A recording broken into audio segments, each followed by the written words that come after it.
I'd like to suggest just kind of going down this list of issues, and then we can kind of discuss them individually. So if there's specific items that we want to, or specific points that we want to make, I can kind of keep track of them, and then we can pull together. And then we've got our next meeting.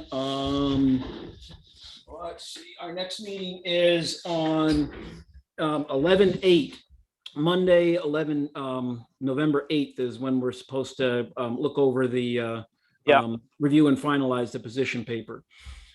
So that being said, how about if I just kind of share this? I think I can share my Microsoft Word document.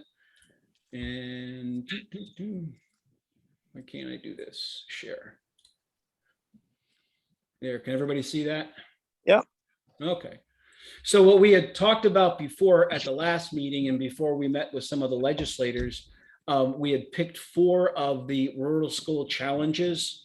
And those are the things that we talked about. And I think those are pretty important ones. Need for educational funding reform, full phase-in of foundation aid over 3 years. NYSBA agreed with that. They thought that was an important issue also. Anybody have anything particular to say about that? I'm still concerned about how they do that.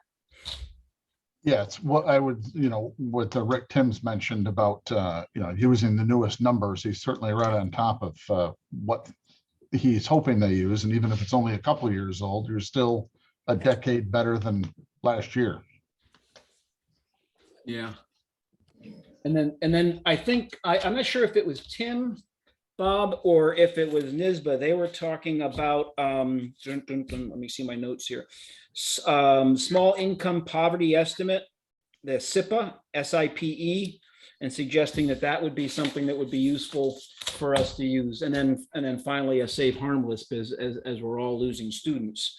So I think we still need to do some work on what exactly, so when we say need for education funding reform, I think we're all in favor of doing a full phase-in over 3 years. Are we all in favor of a full phase-in of foundation aid over 3 years? Yeah. Okay. And then it's just how they do that, and do they save us, or do they continue to save harmless? So we will keep that in. Still rural schools challenges, lack of access to mental health services. And there's some points in there, Tom, about school-based healthcare. And it'd be great if we could do that, but I think that's something we'll need to, when we met with the legislators, they were all aware of that too, but I think that's something we need to keep in. Is that, everybody's in agreement with that? Tom? Yep. Rural schools just met, part of the executive committee met today. We're having a retreat, summit, whatever you want to call it, winter conference, December 10th, and it's going to be on the mental health issues again up in Lake Placid. We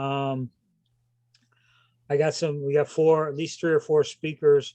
I can, in the next week or so, or by the 8th of November, I can get some more information what that is going to entail, and what we can really talk about mental health services with our legislators come January. A lot of their stuff that they're going to bring up. So that's in the upcoming December 10th. So I'll let you know more what's going on then. Yeah, thanks, Doug. But Tom, yeah, the FCL is critical.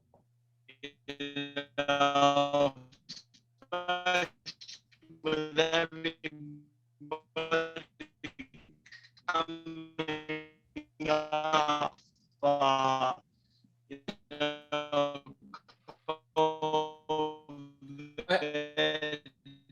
I can't hear whoever's talking. I don't know. Are other people having issues also? Just the others. I think it's Jim talking. Yeah, Jim, we can't hear you. I mean, you're breaking up a lot. Sounds like you're underwater and breaking up. All right. Yeah. Okay. Try it again. Go ahead. Try it again. You okay, Tom? Can you hear me or no? Yeah, we can hear you now. Yeah. Yeah, Tom. Yeah, SEL, the social emotional learning, definitely got to be a key piece. Okay. Okay, Thanks. I have a question on that maybe Sandy can address.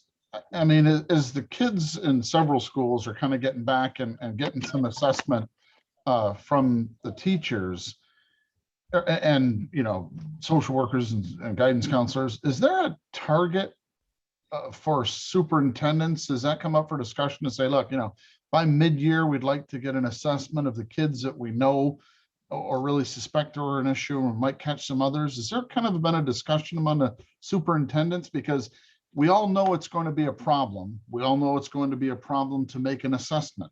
But I don't know that anybody's talked about a potential timetable to say, okay, look, there's new money coming around. God knows there will be people sniffing around for money to address it. But, you know, is there a timetable for the superintendents to try and target something? So not really, not from an SED perspective. There is 5 of our 10 districts in our BOCES is part of a system of care grant, and they have timelines associated with the assessment and then interventions and all that. From a federal perspective, the only issue would be tied to whatever you put in your federal monies plan. So that if in fact you, like, I know some of them put in that they will assess the students in the fall of 2021 and then amend their budget to implement structures starting in the spring and summer of 2022. So if that's in your plan, then you have created your own timetable. But from an SED perspective, other than everybody needs to get on board with this, there's really nothing more definitive. That's what I suspected the answer was, because you don't even know exactly what you're looking for yet. You don't know what deficiencies there may be even in the kids that you don't suspect. Right. Hey, Tom, yeah, Russ? you were talking about health clinics in the schools.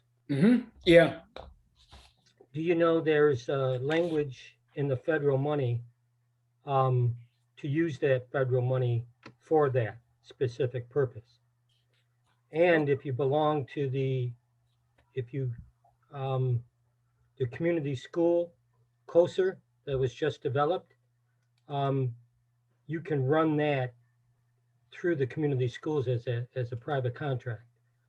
We're doing that at Waterville, and we're using the Fed money to get that clinic up and running.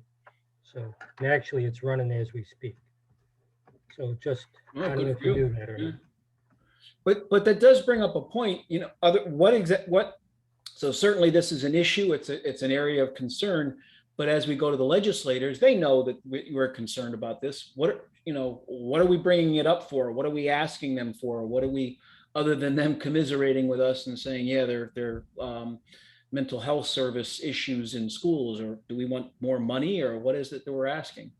Well, this is more than just mental health. Mental health is part of the clinics, but it's also physical health, especially, you know, But it's a with great those way of districts whose numbers are high in free and reduced lunch. Yeah. I talked to Joe Griffo maybe 3 or 4 years ago in regards to funding a health clinic. And I know Tom Shipsky, I know you received a lot of financial from your senator on the state level. But there just wasn't any money to help get these going. But the feds are doing it now. They really want to see more health clinics in schools. So they made that part of that Fed money that we just received. That'd be a great use of that money, because that, as we worked, it took us years to get our school-based health center.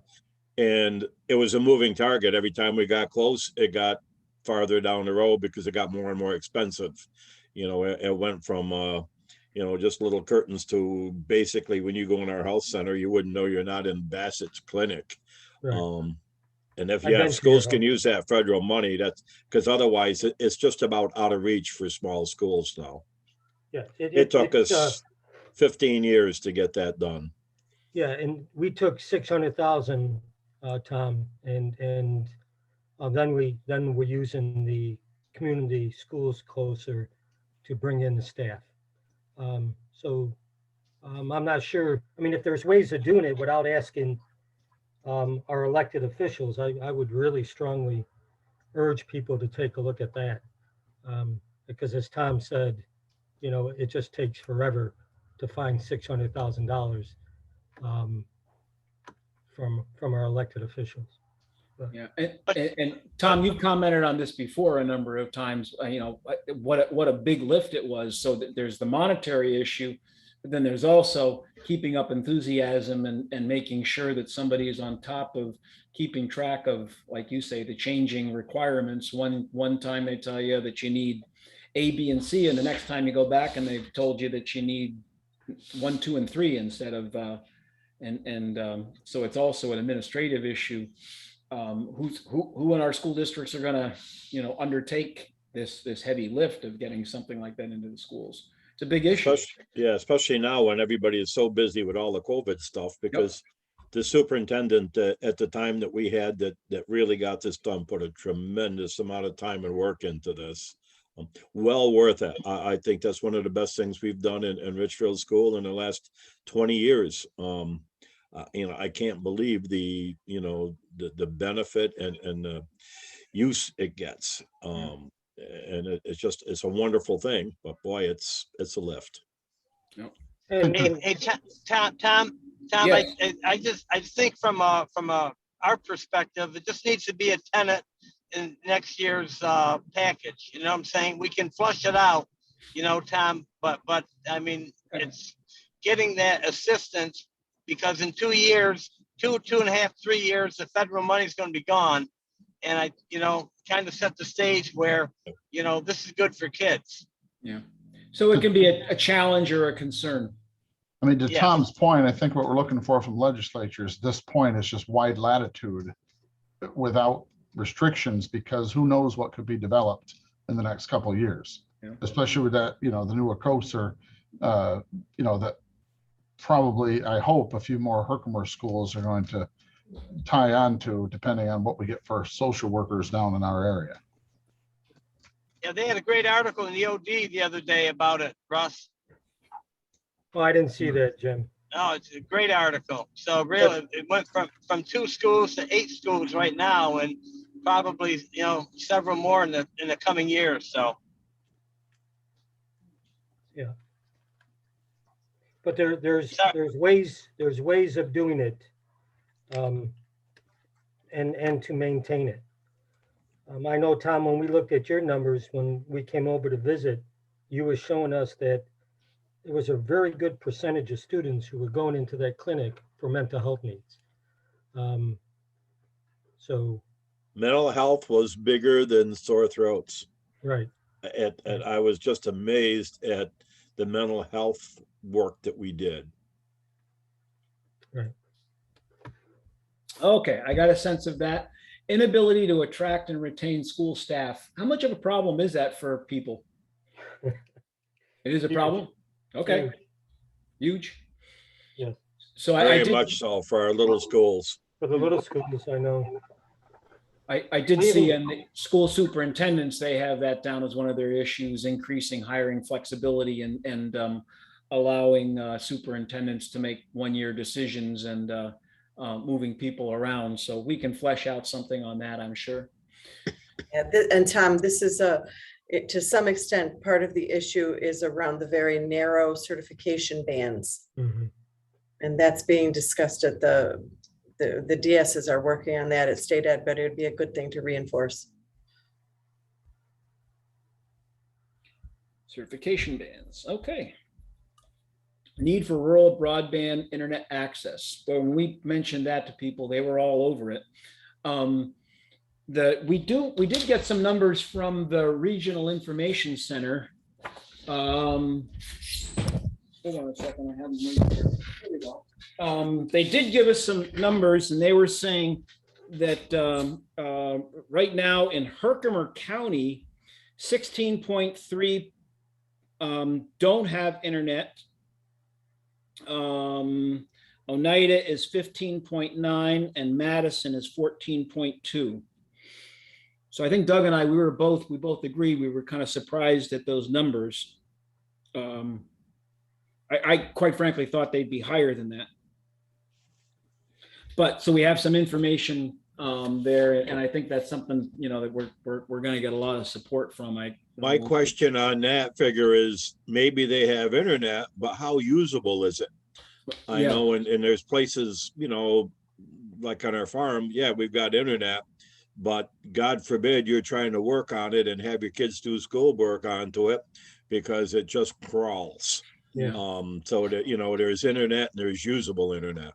Right. They did. I mean, in this paper, and I can send this out to everybody. I can copy it. They're saying broadband needs by county, but yeah, you're right. I don't know what they're defining as broadband. Is that a certain bytes per minute, or what does that mean exactly?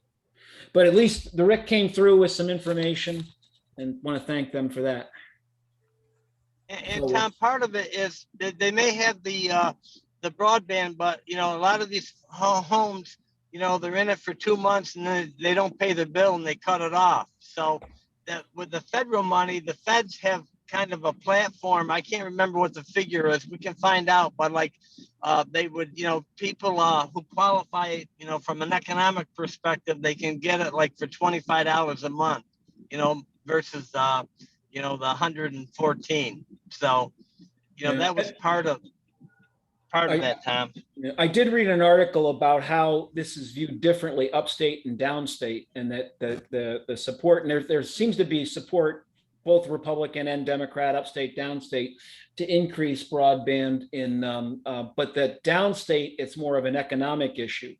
And so it's a financial issue. So they want to subsidize broadband support downstate. Upstate, it's an access issue, that there's still too many people that don't have simply access to it. It costs too much to get it to get the lines run back to them, or like Tom Shipsky, like you're saying, that they just don't have very good internet access. Yeah, I would second that.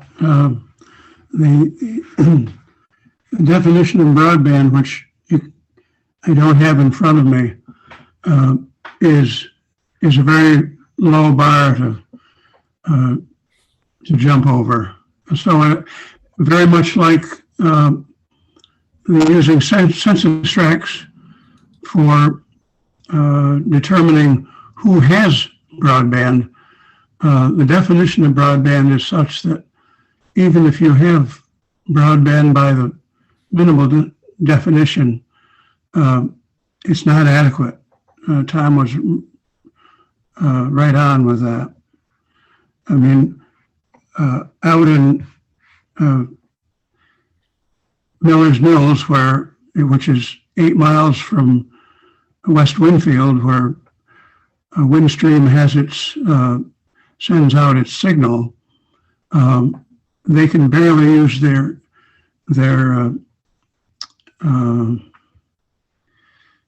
email.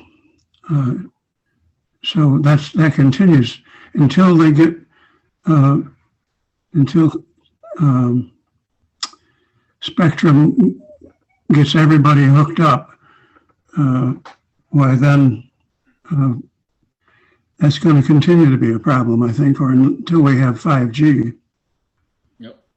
And then, not to belabor the point, but once they get Spectrum hooked up, what Jim was talking about, paying bills every, you know, having it shut off is another issue. Yeah, financial issue. Yep. Yep. Okay, so we'll definitely leave that in. Going this through school. Are there any? Well, let's, if we can, let's go over these school superintendent issues. Reserve fund flexibility. I mean, we're capped at 4%, and so they'd like us to they'd like that increased. Is that an issue for schools, for your schools? Yes. You have the money to increase it. Hey, Tom, we can't see your shared screen. Oh, I'm sorry. Huh. You can't? Your screen sharing, stop share. Okay.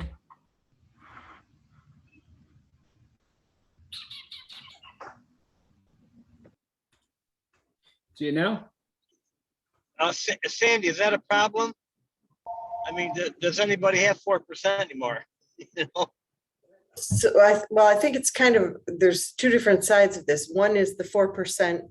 And particularly now with the federal money, this would be a good time for schools potentially to set aside a little bit more, especially if you could kind of see down the road something that's going to hit you. But also, they were talking about a little more flexibility around some of the other funds, as far as if you didn't need it in this reserve, but you needed it in another reserve, just making it a little less cumbersome to transfer things. Still all board controlled, but you know. Yeah, Tom, we can see it now. Okay, so leave it in? Yeah. The reserve fund flexibility as a point? Okay, I wasn't sure if people had money. This one, school safety and elections, and they're asking for school elections not to be held, or for elections not to be held in schools. How many schools in our area hold elections within the school? We don't at VVS, but what about everybody else? We do. So- Richfield doesn't. You know, Tom, that's a Utica Rome problem too. Okay. You know, like just for lack of infrastructure, you know, most of the votes are, the precincts are in the school still. Yeah. So, And there's inherent conflict between regulations, because, for example, sexual predators are not allowed on school grounds except to vote if you're a polling place.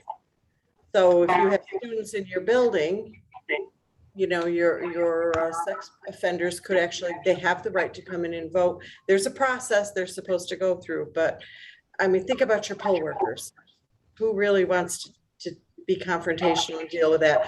The other issue, of course, is more of a safety issue related to COVID and all the protocols we have around limiting, you know, it's a temporary, hopefully a temporary situation where bringing unknown visitors of unknown health status in to vote. And people, you know, yes, they can do an absentee ballot if they're not well, but they might not know until the day of the election that they're not well, and they still have the right to vote. So again, you know, your poll workers certainly aren't going to be health patrols. So those were kind of the concerns. And of course, then there's also the cost. Some of the districts incur additional costs by needing to have security people and other people around to make sure that they literally are coming in the door to vote and going back out the same door and not having to commingle with students. So Okay. those are the nature of the issues. Okay, and so we'll leave that in. Sounds like that affects us. August instructional days. So allow schools to have instructional days in August right now. I didn't realize that they weren't allowed to do that. That's outside the calendar. Right now, the only thing that's allowed in August are superintendent's conference days, and that was only amended. It was pre-COVID. I think it was the fall of 2019, maybe, that they amended it to allow within the last 2 weeks of August, you can hold superintendent's conference days, which could later be counted as student attendance days if you had a year where you had like a lot of snow, or downstate where you had a lot of hurricanes or something like that. This is probably not going to have many legs in our region. It's probably more of a downstate issue. Okay. And a city issue, a big city issue like Buffalo, Schenectady, those schools. Most of us have contracts that wouldn't allow to have instructional days before Labor Day, so you'd have to negotiate this. And yeah, and they did mention that Sandy, that, you know, that would have to, it would be contingent upon negotiations. Okay, so we can remove that one if it's not a huge issue for us up here. We want to keep the minimum, keep focus. Tax cap adjustments, and then I have their three talking points. Making the tax cap a true 2% and not the lesser of the two. Allowing, and this is one I've never heard of, allowing a longer carryover provision, giving extending their authority to carry over excess levy for 3 years instead of 1.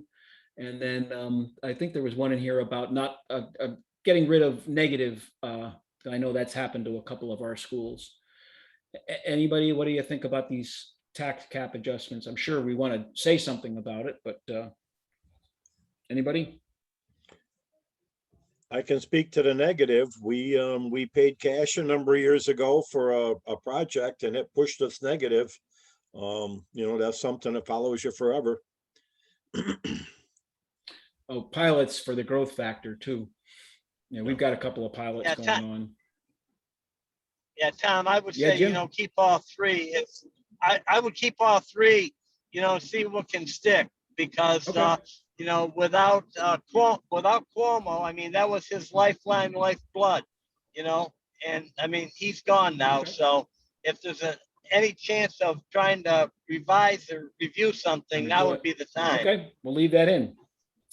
Regional high school, I'm sorry. Yeah, just in regard to the tax cap, I'm curious how many of our districts don't go to the full tax cap that they have and leaving money on the table before we really get into some of that discussions. Because I know school districts do that. If they get a 3 1/4, they won't go to 3 1/4. They'll stay 2 1/4 or just stay to that 2%, and they leave money on the table. I don't want that to come back and slap us. That's a problem for us in Richfield. And I fight with it every year about that. This 2% idea is drilled into people's heads. We got people in the community. It's 2%. You can't go over it. They don't understand what the 2% really means. And, you try and go up and take your 3.1 or whatever you can take. And suddenly it's a flashpoint in the community. I struggle with it every year. I said, every time we don't take the full amount we can, we're leaving money on the table. But it's a struggle with our constituents. Yeah. Russ and Tom, the first year was $400 million. Every people left on the table again, but that was the kind of the new, the 2% really got everybody scared. It's gotten better. I think Rick said that now it's less than 100 million now, but still that's a chunk of change and you never get it back. Right. So, and obviously, why do we need 60%? When other municipalities, it's a vote of the board and they just need majority.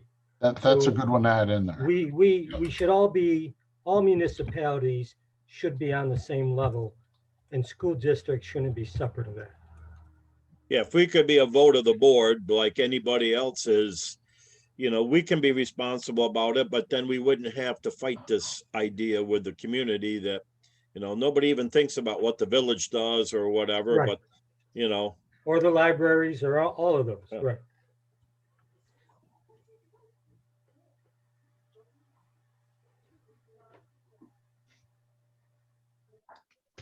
Maybe that extra 10% just has to do with our pay grade versus them. There you go. Another point, the next point is allow greater flexibility for regional high schools and or BOCES diplomas. I know we had meetings about this a long time ago, I want to say 15 years ago, and there was some enthusiasm about it, and then it just all kind of disappeared.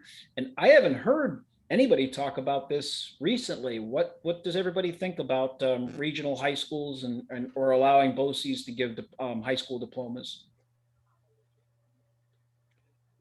Well, I think BOCES, and I know Sandy's here and Scott's here. I think they're going to be the key to these smaller districts' success as far as giving students an opportunity for a much broader education. yes. So I'm a firm believer in regional high schools. I believe, and Tom, we've talked about this quite some time, and we've actually had our superintendents conversing on a quarterly basis. I know the bell schedule is probably the biggest hindrance. I know this is on the legislative piece, but I think a conversation amongst our schools, if we could come up with a common bell schedule, at least 3 major bell schedules. So we can continue this discussion. So the bell schedules get in the way, and unions and contracts are getting in the way.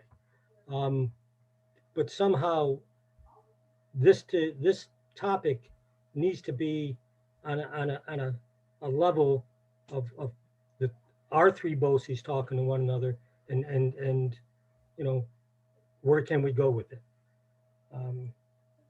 So I'm not sure. Legislatively, I think that has to be done legislatively to give permission, doesn't it, Jim?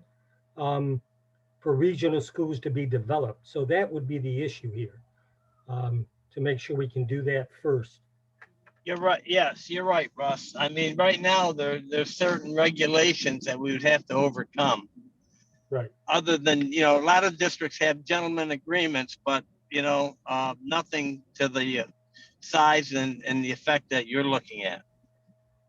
I'm wondering if perhaps these 2 issues should kind of be bifurcated, focus on the regional high school end of it and not the BOCES diploma end of it, only because the Board of Regents are re-engaging around the state around those graduation requirements. And there's a lot of conversations around it. So it could be a 3rd rail as opposed to just focusing on the regional high school approach, which doesn't get into any of those 3rd rail issues. So you might want to consider that. That's a good point. Thank you. What are the legislative obstacles to doing regional high schools? Are there any? Yeah. Yes. Well, there are regulatory. I'm not sure. So there's that difference between statutory and regulatory. Yeah. I'm not sure which ones might be regulatory and which ones might be statutory. Regulatory means the Board of Regents could actually, with the commissioner's recommendation, you know, amend it, as opposed to statutory that requires the legislative change. So I'd have to go back. I haven't looked at this in a while, so I'd have to go back. I don't know, Scott, are you familiar with those fine differences in regional high schools?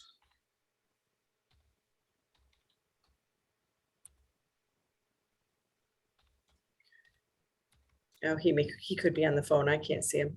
So I'm not sure. We'd have to actually do a little digging time to find out, or Russ, whoever asked the question, to figure out which, is this legislative or is this regulatory? Because you're petitioning 2 different groups, depending on which it is. Sandy, I thought it was legislative.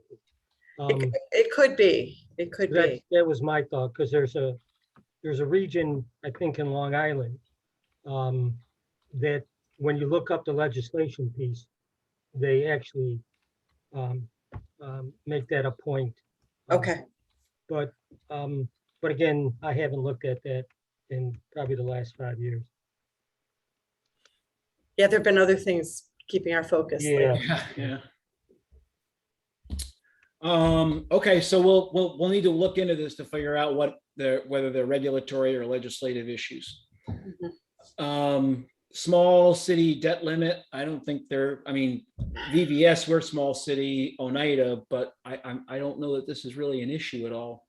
So this is actually becoming an issue right now for Little Falls. Oh, okay. Because they're just finishing up.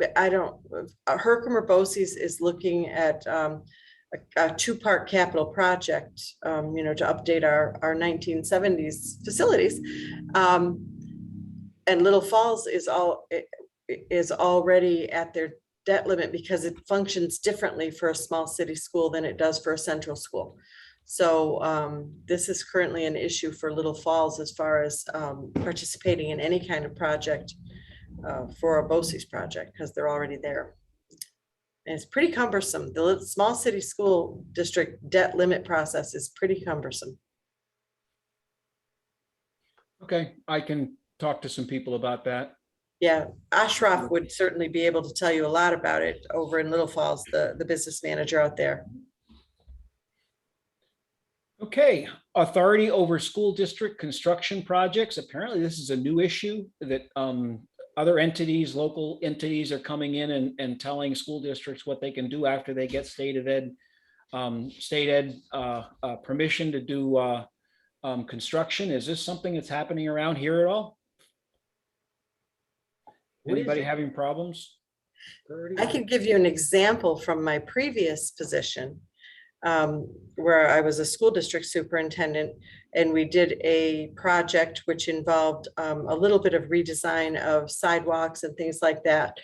And all through state ed approved, all with the architects and engineers and all that.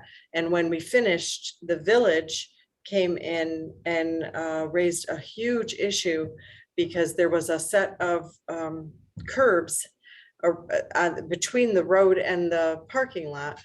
And they said that they should have accessible ramps coming off them, but they didn't lead to anywhere. There were no sidewalks. So it wasn't a sidewalk. It didn't lead to sidewalks. And they really, well, actually I left. I don't know how it got resolved, but they were really raising a stink. And state ed was saying, this is not required. This is a state education project. There, you know, it's a sidewalk to nowhere. And they wanted us to pay them, would have been $20,000 for each of the 2 ramps they wanted to put in. And of course, the project was over and at budget. And so I don't know how it got resolved, but that's the kind of thing where municipalities largely are coming in and saying, well, that may be fine for state ed, but we want this because in our municipality, signage is another one where you get approved to put in a sign and then your village says, well, we don't allow that kind of sign. And those kind of things. So that's the kind of stuff that they're dealing with. Is this something I'm a little concerned about this because, you know, I don't want to go to fight with our local municipalities. We try to cooperate with them and I think we get along with them pretty well. Is this something that we want to pursue? Anybody? I haven't heard anybody talking about it, Tom, as far as issues around here. I can only give that example because that's what has been discussed. It's probably another one of those other parts of the state kind of issues, Yeah. maybe. So I'll take it out as that's okay with everybody. It's gone.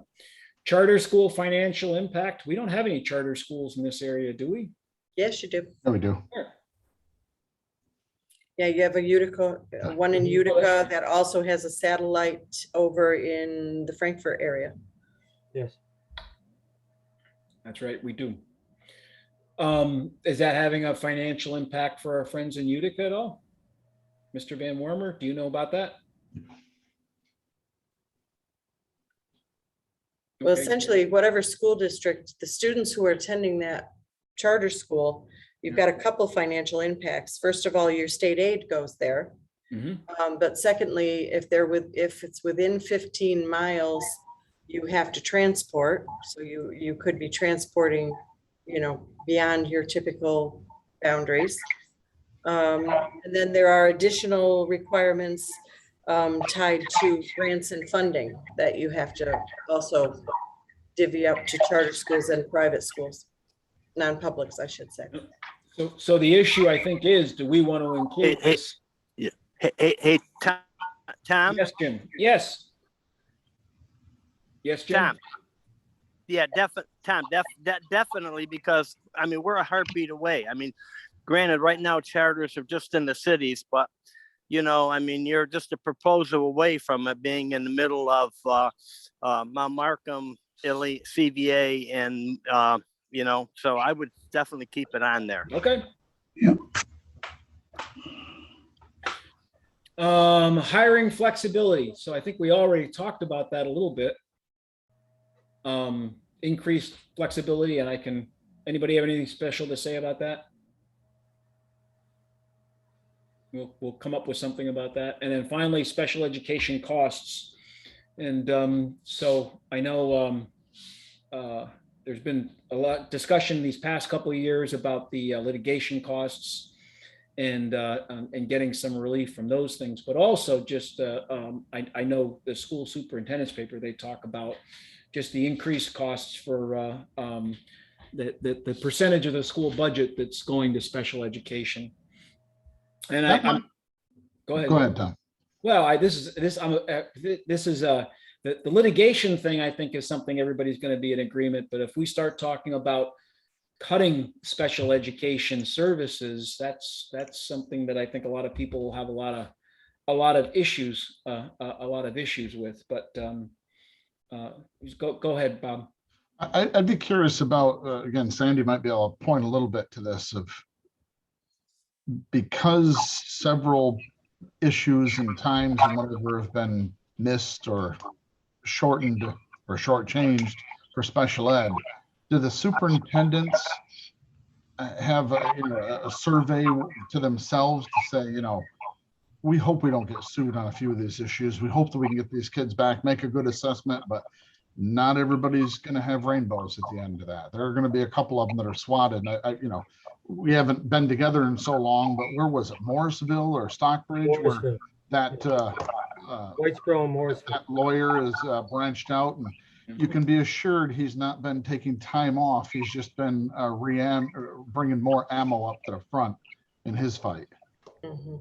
So yeah, this would be something that would still be a good idea, but you're right. You need some legislature, need some kind of relief, or what are they talking about? Changing the burden of proof is one of the ultimate goals they're hoping for. But yeah, this is not going to go away. I'm going to guess in the next couple of years you're going to have an influx of suits if things aren't turn out the way the parents hope. Well, and there's some irony in what you're saying. So first of all, again, let me go back to, as a school superintendent, that particular aggressive attorney was in my district, which is in another part of the state. And he was awful for 3 years, like staff quitting awful. So you brought him with you? No, I was dumbfounded to find out he actually lives out here. He went to school at Colgate. Yeah. I don't know that any of us are talking about cutting special ed. Right. I think we're looking at, can we get some different funding to help us with that? When you have a small school, and then you have 1 or 2 families move in with a number of extremely high need kids, it really puts a stress on our budget. If there was a different way for the state to help reimburse us for some of those things, I think it would be helpful. Yeah. So that, And we weren't using such a high portion of our local budgets for, a limited number of students. Right. And I also think New York State has many regulations on the book that far exceed the federal requirements of the IDEA.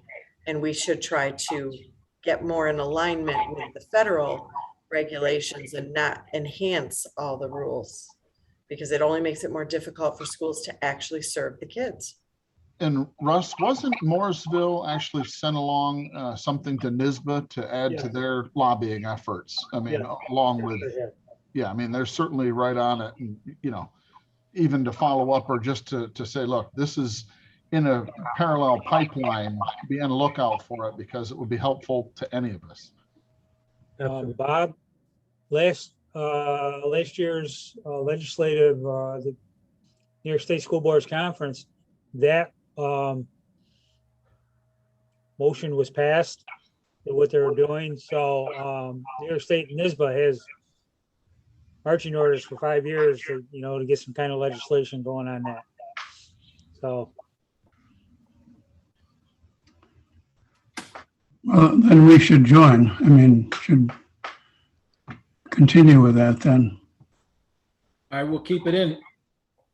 Are there issues that haven't been included on this list?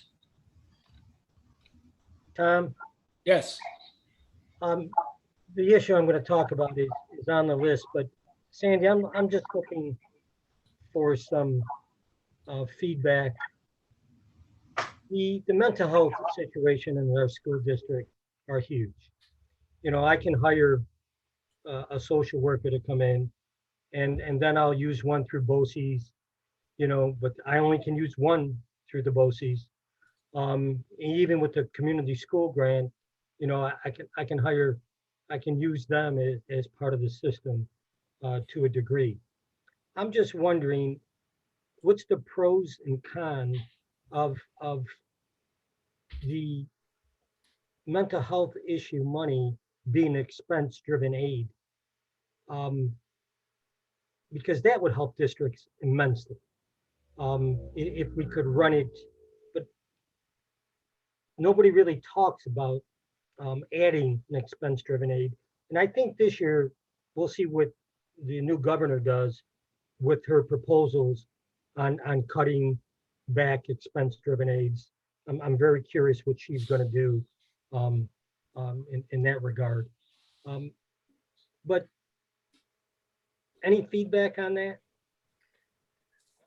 I haven't heard that being discussed, but I think it would be an interesting proposal because of the impacts of the pandemic and the use of federal money, of course, would help for now, but once that leaves, some type of expense-driven aid that would have to be documented, have to be somewhat defined, but to address the social emotional needs of students is an interesting idea for expense-driven aid. You're right, it hasn't been proposed as far as adding another expense-driven aid because Governor Cuomo was constantly trying to remove all the expense-driven aids. So it's an interesting proposal. And Governor Hochul is, of course, she's from Western New York. And so she has a very different view as far as understanding that when we say meeting all kids' needs, it doesn't mean all kids from the city. It actually means all kids across the state. And that's rather refreshing. She even knows what a BOCES is, which is amazing. And understands how they serve the business community. So it's an interesting idea to put that on the table as a potentially a new form of state aid. Well, and I would love our region to put that on the table. But again, we really need to do our homework on it. What does that exactly mean? And what is that cost? But it would help us immensely because we're limited. And the federal money, I know we think of that as a grant. It's not sustainable. Okay, so we're going to hire what we need to get through this crisis, but as soon as that crisis is done and that 3 years is gone, that money is gone, and we're going to be cutting back staff if people hired for that direction. So I think we got a few years to put something together in regards to making this an expense-driven aid, because I don't know who could argue with you, except for the cost, and that. I don't know where to go to figure that out, right? Or how to figure it out. I think that's probably a good approach, Sandy. I think we'd heard also that there was some talk that there may be remnants of Cuomo's budgetary staff interested in consolidating and capping expense-driven aid. So rather than bring that up affirmatively, I mean, this idea you've got, Russ, to say, look, this is where it works for us. Put new items on the table is probably a good approach rather than anticipating that they're going to consolidate it before they do. Do you think, Scott and Sandy, we have enough time and be intelligent enough in a conversation with our legislators to put this on the table to get this moving? Because again, that money's going to run out. I think it would be worthy of starting a conversation with our local assembly people and senators to say, we know we have the federal money, but we also know that the need is not going to drop off when the money does. Could we start building a new expense-driven aid tied specifically to social emotional wellness and services as part of state aid? I think this would be a good time to do that because it's forward thinking. They've got time to work on the monetary side of it. The other thing, like somebody mentioned, the Connected School COSER. So we have the Connected School COSER, but it's not clear yet because state aid hasn't finished the approval process how much of that will be aidable. Right. Which again, people are using their federal money for the most part to buy into the process right now, but we want to be able to make sure that when that federal money is gone, it's either aidable through BOCES aid or it's aidable as an independent service And it really ties, I mean, historically, schools have been picking up more and more social work for well over a decade, probably closer to 2 decades. So it also fits within a, hey, guys, it's time kind of perspective of, you've been asking schools to do this, you need to fund it. It's getting more and more costly. And we could probably get numbers just from the number of social workers, family school navigators, all of those people that are currently in our schools, whether they're kind of regardless of whether they're through a grant or not right now. They're all people that once grants run out, we're going to need to fund, or we cut off student services. And Sandy, that goes back to that SCL that we talked about initially, you know? Yeah, I mean, it's not going to go away, that's for sure. Right, right. So would our legislative committee be willing to be forward thinkers and putting this on our list and at least start talking about it?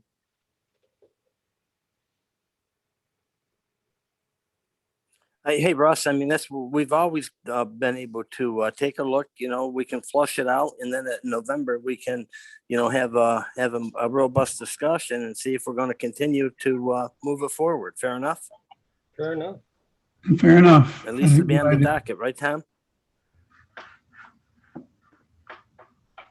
Yeah, that makes sense to me too. Tom, the only other thing that we haven't covered is, I know it's old and true, is that itinerant. We even want to look at that. Mm. The BOCES itinerant funding, remember, it was a 3-year plan. Yep. Yes.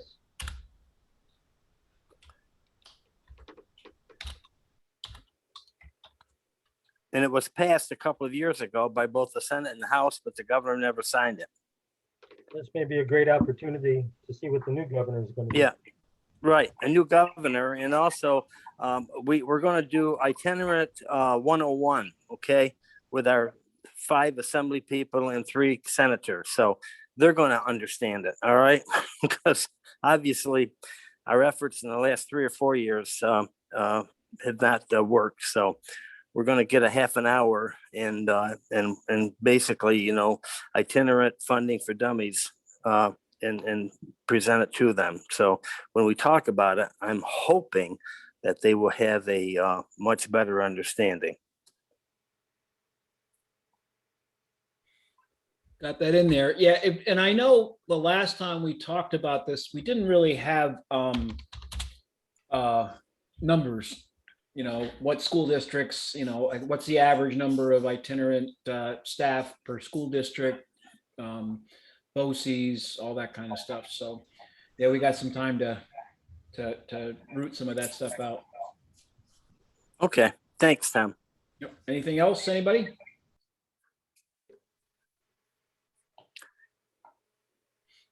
Any comments on what the paper, all right, so the last bunch of times we've tried to keep the paper to I think a page. Do we want to continue that, or can we be should we be a little more verbose this year and put in some supporting facts into the paper?